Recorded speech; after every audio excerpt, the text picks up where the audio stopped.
let me guess, you clicked on this video because you've had either one of the following thoughts, or better yet, you're in the process of trying to solve one of these problems. A, if only I had X piece of equipment, I could stream. B, I can't stream because I don't have enough space. Or C, there's too much noise around me to stream. Well, take it from the king of talking himself out of a good thing. I totally understand how difficult it is to approach streaming and content creation in general. Believe me when I say that I've had my own ups and downs with streaming and content creation too, and I'm still not where I want to be, but I'm extremely proud that I'm not where I used to be. And the first step came from overcoming those problems. Now, I know I won't have all the answers that you're looking for in this video, but I do have some creative solutions that I found to those very obstacles, and I can offer you something even more valuable, a new perspective. To give you a little background, I live in a 750-ish square foot home with one of the most awkward and inconvenient floor plans you've probably ever seen. On top of that, both my wife and I work from home, and we have a 3-year-old, so trying to find a quiet space for both of us to work simultaneously has been quite a challenge, to say the least. Now, I tried setup after setup, and hell, I even used to record videos in my car at 1 a.m. because it was the only place quiet enough for me to do that. Just when I felt like I had finally given up, I was inspired by a very unexpected source, and that was my woodworking hobby. I came across a video from Adam Savage's Tested on YouTube. Phenomenal channel, by the way. Adam Savage is literally one of my heroes. But anywho, and in the video he discusses the rule he calls the first order of retrievability, which states that you need to be able to reach and grab any tool or item without needing to remove or displace other items. And then I coupled this concept with another powerful statement that he said in a different video, and he states, a good workshop doesn't do the work for you, it rewards you for the work that you put into it. Now, in a nutshell, the main concept from both of those ideas is that you should design your shop, office, kitchen, or whatever you claim as your workspace in such a way that you can get to whatever you regularly need as efficiently as possible. So when you're in that creative flow state, you'll minimize any obstacles or distractions that could interrupt that flow state. Now, this was my big eureka moment that led me to the creation of my tiny workstation. And now that you have the details of why and how I designed it, it's time that we take a little tour of how I use this setup for streaming and content creation.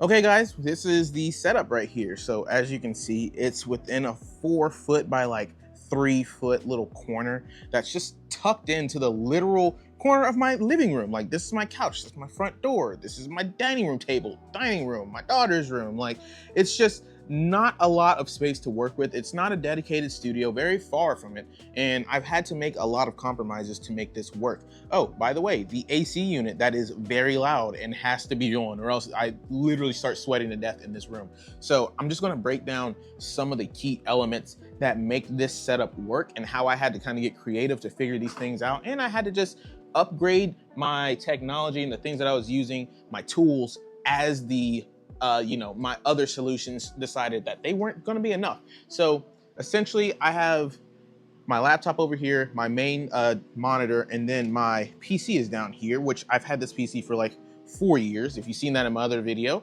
Then I have a Shure M7 microphone that is very good at noise cancellation, which you can actually see if I unmute it here.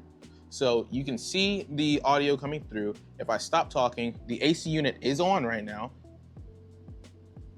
and we're at less than 40 decibels. It's that good at cutting out the background noise. And whenever I'm streaming, I usually have like some sort of game going in the background, and it's able to, make sure that that sound isn't being heard because the ambient noise from the game is covering it. And then the next thing that you see is that I have the stream all pulled up right here. So this is how I usually get it set up. I don't use this unless I'm recording a video, like if I'm just trying to record some audio, because this is XSplit. XSplit isn't the very best when it comes to having longer recorded videos. It tends to corrupt my files very often and mess up my audio waveforms. So I started just recording my audio strictly on the Motive Mix app that came with this microphone, with this Shure M7 microphone. It's the software that's kind of included in the package. And then XSplit, I actually got whenever I got this camera, which is the C922 Pro. You see it right there, the C922 Pro from Logitech. Now, great camera.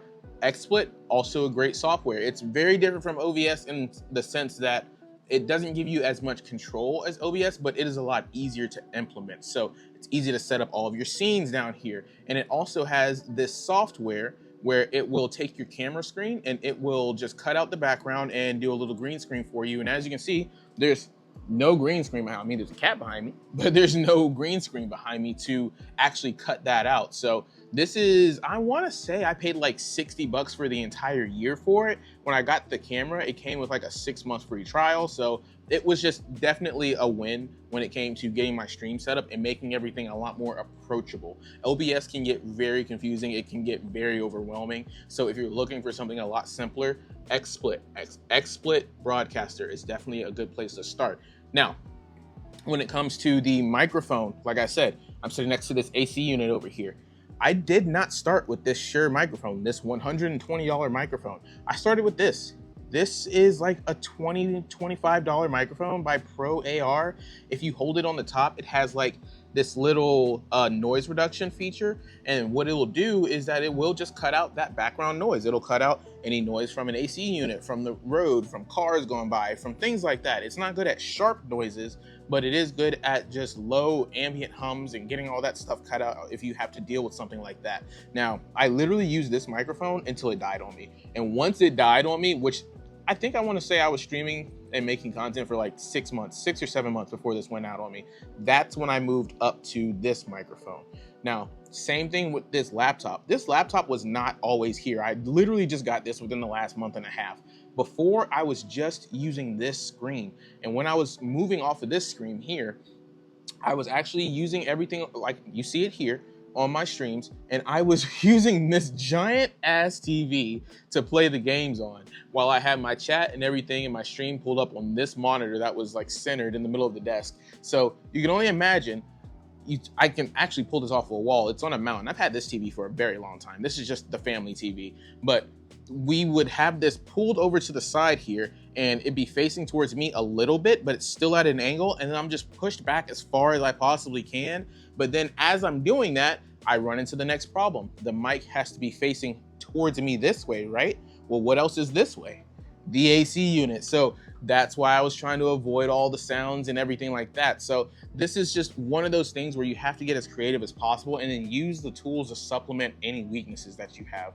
Now, once again, all this stuff is things that I achieved, or at least that I gathered after I achieved the goals that I was trying to achieve. When I knew that the circumstances met the need for the upgrade, that's when I moved up the upgrade.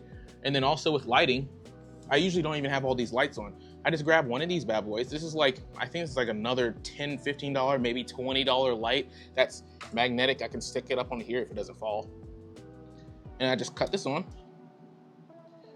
And then that's kind of my headlight for whenever I'm streaming, just to give me a little bit more light for the camera. Turn that back off. I used to slap it like behind my laptop too, or somewhere behind my monitor whenever I'm recording facing this way to kind of just backlight everything. And then obviously just the rest is just my desk. I have my headset down there. I have my controller down here, my other headset, and then my Xbox. This is my Elgato that I have set up. So this is being wired to the PC down bottom. And then I have an HDMI port for the PC, and then the HDMI port that goes into the Xbox. So that's what's feeding all of my footage into the streaming software right there. But that's essentially the basic setup in a nutshell. I mean, it's really just you trying to figure out the best that you can do with your circumstances. Always, always, always build to what you need. That's always going to be important first, because it's going to reward you if you can get into all the things that you need to get into as fast as possible. Remember that first law of retrievability, or that first order of retrievability. Whenever I go, and like I said, I have this, this microphone, it's tearing up my TV stand, but that's where I have it set because that's what works. And then whenever I'm done with it, I just twist this back out and I lay it down. I strap the boom arm down so that way it doesn't like just, splay out whenever I'm not using it. And I lay it on the desk. and everything works out the way that it needs to. Yeah, it looks funky. Yeah, it's very inconvenient in some ways, but it's still convenient enough for me to get the job done, for me to get my streams out, which if you follow me, I stream right here on YouTube every Tuesday and Friday at 8 p.m. EST. And if you want to know what my YouTube channel is, once again, there it is. Follow your boy. We're trying to get our channel up to 10,000 subscribers. And with the streaming, I was streaming like every Friday to begin with. That was my goal. I wasn't even really streaming anything that was very focused. And it wasn't until just recently when I started my Power World streams that we're starting to actually see an uptick of people coming through. I love it that I have people coming through. I'm trying to share more experiences with my community, with my audience. So would love to see you come around and hang out for one of those Power World streams. But once again, King Cryptic every Tuesday, Friday. Shameless plug, but it's my channel, so it is what it is. But that's it, you guys. That's all I wanted to show you. Oh, one more thing. I actually lied. One more thing. When it comes to making your content, this is a phenomenal editor. If you're tired of dealing with all the overpricedness of Adobe, go over to DaVinci Resolve. I'm telling you, you have so many tools available for you for free. And this isn't even the editing pane that I work out of. I don't know why this isn't full screen here. There we go. So this is the editing pane. And if you notice something, it looks a lot like Premiere Pro. It works a lot like Premiere Pro. It even has somewhere in this keyboard setting where you can change, let's see.